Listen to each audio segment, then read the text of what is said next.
Hey guys, so my February was really busy and I mainly just got footage of me making my art, so I figured I'd voice over so you can understand my process a little better.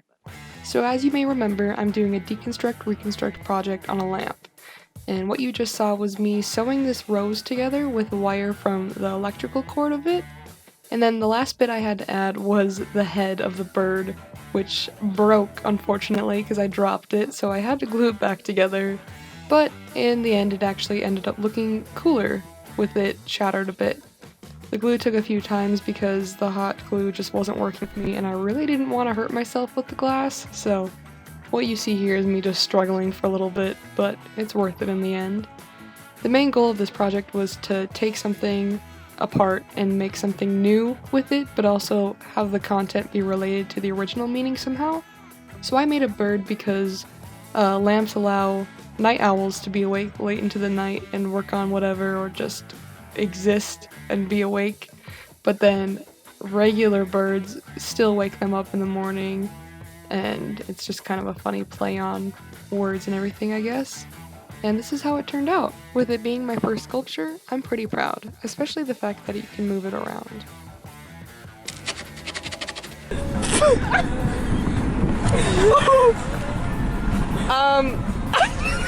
And then, as you see here, I am signing a painting, so that means I finished it, and I didn't get a whole lot of footage of this just because it took forever and I really wanted to finish it. It is a painting in my room, and it's 4 feet by 4 feet, so it is a beast, but I'm really proud of how it turned out. Also, Allison and Sam are in my painting class now, so that's interesting. My next painting had to be a random moment, and so I figured I'd paint the floor from when I went to Rocky Horror for the first time, because it is very random and chaotic, as there's cards and confetti and random stuff everywhere. And so here I am laying the base tones down for each big chunk. These are my shoes, and I have the flooring done, which is that teal color, and then I was doing a streaky technique on most of it, like this, as you see here on my hand, to emanate the artist Louise-Lautrec, because they did a lot of party scenes. And then I also started my next piece just to get the background done so I could flow easily from the rocky one to this one. It ultimately saves time, and you'll see more of this later. Make this noise.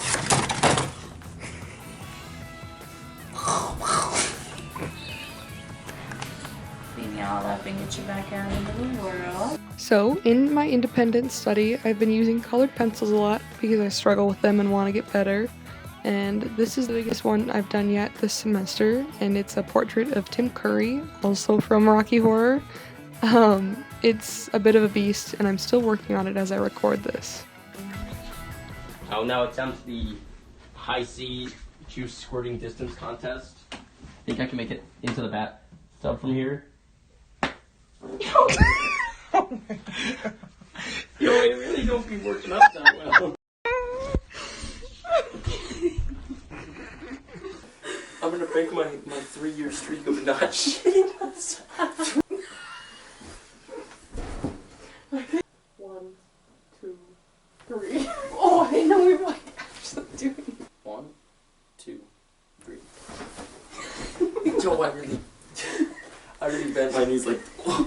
The test is on Friday, and I already lost the notes that we took today.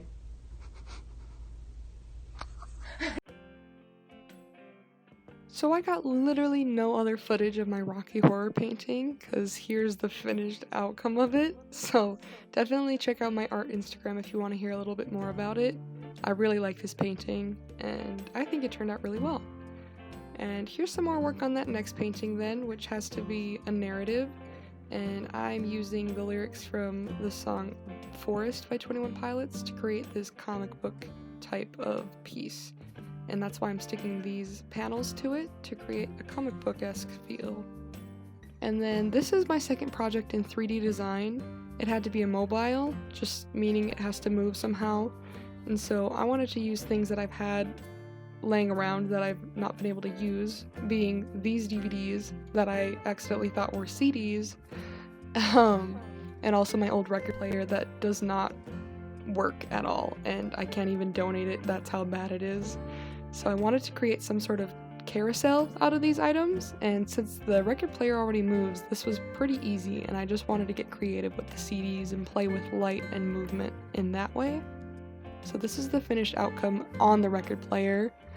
I used screws on the bottoms to make sure that it would stick into the record player, but I also used the needle area to let it hang, and here are just some really nice shots of the reflections from this piece.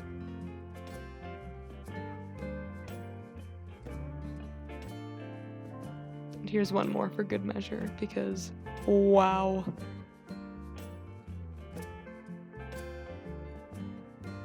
I also watched Clockwork Orange for the first time and still don't know how to feel about it.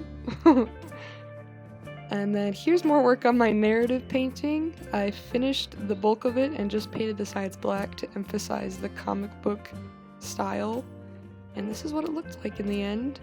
I'll have more of a description on it again on my art Instagram once I post it, because from this, it could mean a whole lot of things, which I think is pretty cool. Also, my big room painting made it into the hallway at school, which is really cool. And